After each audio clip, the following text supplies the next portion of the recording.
ജന്തർ മന്ദിറിൽ CJPയുടെ പ്രതിഷേധം ശക്തമായ രീതിയിൽ തന്നെ തുടരുന്നതാണ് നമ്മൾ കാണുന്നത്. നീറ്റ് ചോദ്യപേപ്പർ ചോർച്ചയുമായി ബന്ധപ്പെട്ട് കേന്ദ്ര വിദ്യാഭ്യാസ മന്ത്രി ധർമ്മേന്ദ്ര പ്രധാൻ രാജിവെക്കണമെന്ന് ആവശ്യപ്പെട്ടുകൊണ്ടുള്ള CJP പ്രക്ഷോഭമാണ് ഇപ്പോഴും ജന്തർ മന്ദിറിൽ തുടരുന്നത്.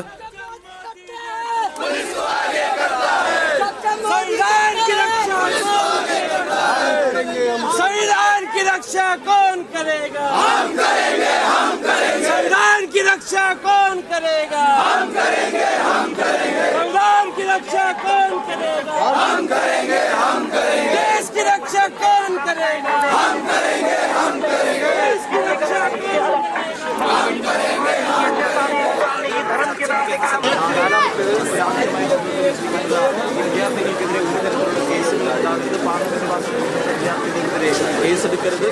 ജന്തർ മന്ദിർ പരിസരത്ത് ഇപ്പോൾ ഇന്റർനെറ്റ് വിലക്കിയിരിക്കുന്നു. പക്ഷേ കൂടുതൽ പ്രവർത്തകരും വിദ്യാർത്ഥികളും ജന്തർ മന്ദിറിലേക്ക് എത്തിക്കൊണ്ടേയിരിക്കുന്നു. സമരം പുതിയ തലത്തിലേക്ക് കടക്കുന്നതാണ് നമ്മൾ കാണുന്നത്. റഷീദ് ബിൻ മുഹമ്മദ് വിശദാംശങ്ങളുമായി. റഷീദ്, അവിടെ ഇന്റർനെറ്റ് വിലക്കിയിരിക്കുന്നു. CJPയുടെ ആഹ്വാനങ്ങളും പ്രവർത്തനങ്ങളും പ്രചാരണങ്ങളും ഒക്കെ ഇന്റർനെറ്റ് വഴിയും ഇൻസ്റ്റഗ്രാം പേജ് വഴിയൊക്കെ ആയിരുന്നു. ഇന്നലെ ഇൻസ്റ്റാ പേജ് ബ്ലോക്ക് ചെയ്തിരുന്നു. ഇന്നിപ്പോൾ ഇന്റർനെറ്റും വിലക്കിയിരിക്കുന്നു. ഇത്തരം പ്രതികാര നടപടികളോട് CJP നേതൃത്വത്തിൻ്റെ അവിടെയുള്ള വിദ്യാർത്ഥികളുടെ പ്രവർത്തകരുടെ നിലപാടും പ്രതികരണവും എങ്ങനെയാണ്?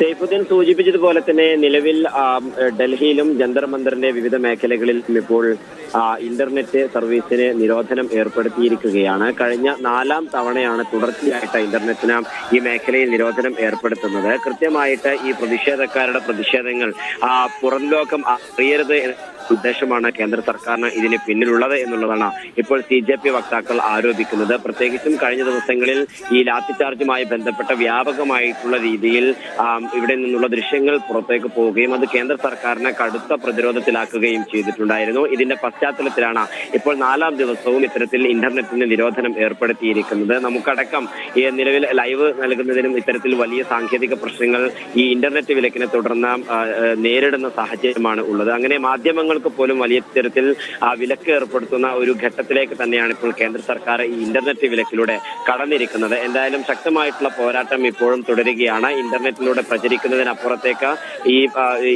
ഇത്തരത്തിൽ കേന്ദ്ര സർക്കാരിന്റെ നിലപാടുകളോട് അത് പൊതുമധ്യത്തിൽ തന്നെ ശക്തമായിട്ടുള്ള പോരാട്ടമാക്കി മാറ്റുകയാണ് രാജ്യ തലസ്ഥാനത്തെ യുവാക്കൾ എന്നുള്ളതാണ്. ഇതിനോടകം തന്നെ രാജ്യത്തിന്റെ വിവിധ മേഖലകളിൽ നിന്ന് ജന്തർ മന്ദിറിലേക്ക് ആയിരങ്ങൾ ഒഴുകിയെത്തിയിട്ടുണ്ട്. നിലവിൽ ജന്തർ മന്ദിർ നിറഞ്ഞു കവിഞ്ഞിരിക്കുകയാണ്. ഇതിന്റെ പല മേഖലകളിലേക്കും പ്രത്യേകിച്ചും ജന്തർ മന്ദിറിന് സമീപ പ്രദേശങ്ങളായിട്ടുള്ള ടോൾസ്റ്റോയ് മാർഗ്, ജൻപത്ത് മേഖല, അതോടൊപ്പം തന്നെ മറ്റു സമീപ പ്രദേശങ്ങളിലും വലിയ തോതിലുള്ള ആളുകൾ ഇപ്പോൾ തടിച്ചുകൂടി നിൽക്കുകയാണ്. എന്തായാലും ആയിരക്കണക്കിന് ആളുകൾ ഇപ്പോൾ ഇവിടെ ഉണ്ട് എന്നുള്ളതാണ് ഈ സമരത്തിന്റെ വ്യാപ്തി എത്രത്തോളം ഉണ്ട് എന്ന് അറിയിക്കുന്നത്. നിലവിൽ ശക്തമായിട്ടുള്ള പോരാട്ടങ്ങൾ തന്നെയാണ്. മന്ത്രിയുടെ പ്രതികരണങ്ങൾ നേരത്തെ ഉണ്ടായിരുന്നു. അതായത് നടപ്പാക്കും പ്രത്യേക പക്ഷെ അതിനെതിരെ വലിയ വിമർശനവുമായിട്ട് CJPയും പ്രതിപക്ഷ നേതാക്കളൊക്കെ തന്നെയും രംഗത്തിറക്കുകയും ചെയ്തിട്ടുണ്ട്. പ്രത്യേകിച്ചും ധർമ്മേന്ദ്ര പ്രധാന്റെ രാജി ഉറപ്പാക്കുക എന്നുള്ളതാണ് തങ്ങളുടെ ആവശ്യം. അതിൽ നിന്ന് തങ്ങൾ ഏതെങ്കിലും നിലയ്ക്ക് മുന്നോട്ട് പോകില്ല എന്നുള്ള നിലപാടിൽ തന്നെയാണ് ഇപ്പോൾ CJP വക്താക്കളുള്ളത്. അതേസമയം ഈ കേന്ദ്രവുമായിട്ടുള്ള ചർച്ച ഇപ്പോഴും അനിശ്ചിതത്വത്തിൽ തുടരുകയാണ് എന്നുള്ളതാണ് ഏറെ പ്രധാനപ്പെട്ടത്. കഴിഞ്ഞ ദിവസം 2ാം ഘട്ട ചർച്ചയ്ക്കായിട്ട് കേന്ദ്ര സർക്കാർ സമ്മതം മൂളിയിരുന്നെങ്കിൽ പോലും CJP സ്വതന്ത്രമായിട്ടുള്ള വേദിയിൽ വെച്ചുകൊണ്ട് ചർച്ച നടത്തണം എന്നുള്ളതാണ് മുന്നോട്ട് വെച്ചിരുന്ന ആശയം. കൊണാട്ട് പ്ലേസിലെ പ്രത്യേക മേഖലകൾ, പ്രത്യേകിച്ചും കോൺസ്റ്റിറ്റ്യൂഷൻ ക്ലബ്ബ് അടക്കമുള്ള വേദി CJP മുന്നോട്ട് വെച്ചിരുന്നെങ്കിൽ പോലും അത് അംഗീകരിക്കാൻ കേന്ദ്ര സർക്കാർ തയ്യാറാവുകയും ചെയ്തിരുന്നില്ല. കേരള ഹൗസ് ഉൾപ്പെടെയുള്ള മേഖലകളിൽ ചർച്ച കൊണ്ടുവരാമെന്നുള്ള നിർദ്ദേശങ്ങൾ ഉണ്ടായിരുന്നെങ്കിൽ പോലും ഏതെങ്കിലും മന്ത്രിമാരുടെ ഓഫീസിൽ വെച്ച് മാത്രമേ ഇത്തരത്തിൽ ചർച്ച നടത്താൻ കഴിയൂ എന്നുള്ളതാണ് കേന്ദ്ര സർക്കാർ നിലപാട് വ്യക്തമാക്കിയിരിക്കുന്നത്. പക്ഷേ കഴിഞ്ഞ യോഗത്തിനെത്തിയ CJP വക്താക്കളെ 4 മണിക്കൂറാണ് JP നദ്ദ കാത്തുനിൽപ്പിച്ചത്.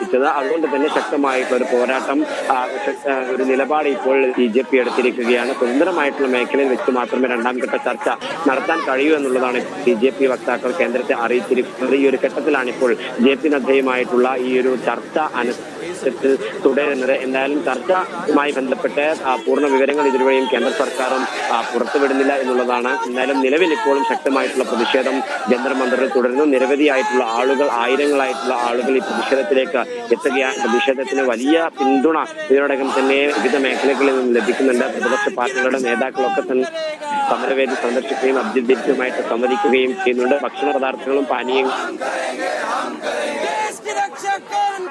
ഇങ്ങോട്ടേക്ക് ഒഴുകിയെത്തുകയാണ്. സമാജ് അടക്കമുള്ള പാർട്ടികൾ ഇതിനോടകം തന്നെ വലിയ തോതിലുള്ള സഹായങ്ങൾ ഇവിടെ നൽകി വരുന്നുണ്ട്. എന്തായാലും ശക്തമായിട്ടുള്ള പോരാട്ടം തന്നെയാണ് ഇപ്പോൾ ജന്തർ മന്ദിറിലും സമീപ പ്രദേശങ്ങളിലും നടക്കുന്നത്. ശക്തമായ സമര പരിപാടികളുമായി മുന്നോട്ട് പോവുകയാണ് CJP. അതിനിടയിൽ പ്രധാനമന്ത്രി നരേന്ദ്രമോദിയുടെ പ്രതികരണം വന്നിരുന്നു. ഈ ചോദ്യപേപ്പർ ചോർച്ചയിൽ കുറ്റവാളികളായ ആളുകൾക്കെതിരെ കർശനമായ ശിക്ഷ ഉറപ്പാക്കുമെന്നതായിരുന്നു അദ്ദേഹത്തിൻ്റെ പ്രതികരണം. പക്ഷേ വിദ്യാഭ്യാസ മന്ത്രി ധർമ്മേന്ദ്ര പ്രധാന്റെ രാജി അല്ലാതെ മറ്റൊരു ഡിമാൻഡും ഇല്ല എന്ന കർശന നിലപാടിലാണ് ഇപ്പോൾ CJP ഉള്ളത്, രാജ്യത്തെ പ്രതിപക്ഷ പാർട്ടികളുള്ളത്. അതുകൊണ്ട് തന്നെ വിദ്യാഭ്യാസ മന്ത്രി രാജിവെക്കുക എന്ന ആവശ്യത്തോട് എങ്ങനെയായിരിക്കും കേന്ദ്ര സർക്കാർ പ്രതികരിക്കാൻ പോവുക എന്നുള്ളതാണ് നോക്കുന്നത്. റഷീദ്, ഇതിലിപ്പോൾ ഈ സമരക്കാരുമായി ചർച്ചയ്ക്ക് സന്നദ്ധരാണെന്ന് ഇന്നലെ അറിയിച്ചിരുന്നതാണ്. അതിനൊരു ടൈമും സ്ഥലവും നിശ്ചയിക്കുക എന്നുള്ളതായിരുന്നു.